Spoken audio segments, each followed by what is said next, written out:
Story. We now know what happened and the night of December 20th in Richfield Springs, but we still don't know why it happened. And while we wait for answers from investigators, News Channel 2's Brent Carney talks to a man who experienced the crash that we've been talking about for weeks. It's been about 2 months since a state fire truck came barreling down Main Street out of control, taking out 7 cars along the way. There was one worker that was in the post office at the time of the crash that is now being called a guardian angel.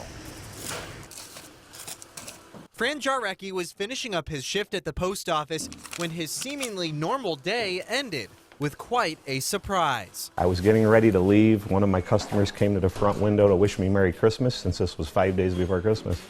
All of a sudden we heard this big boom and the building shook, and we're like, what just happened? And you know, somebody hit the building. I went running out the door, ran outside, and the truck was up on the ramp.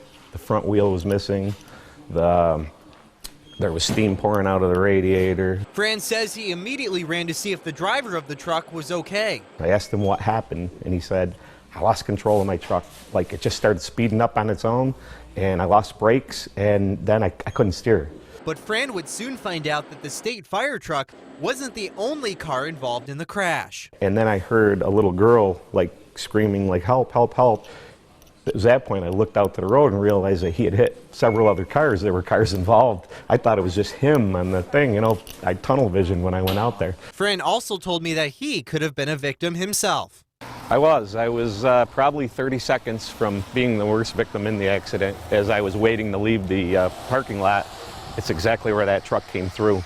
Somebody was watching out for me from above, I think, and instead of making me the worst victim in the whole accident, I was the first person to help out.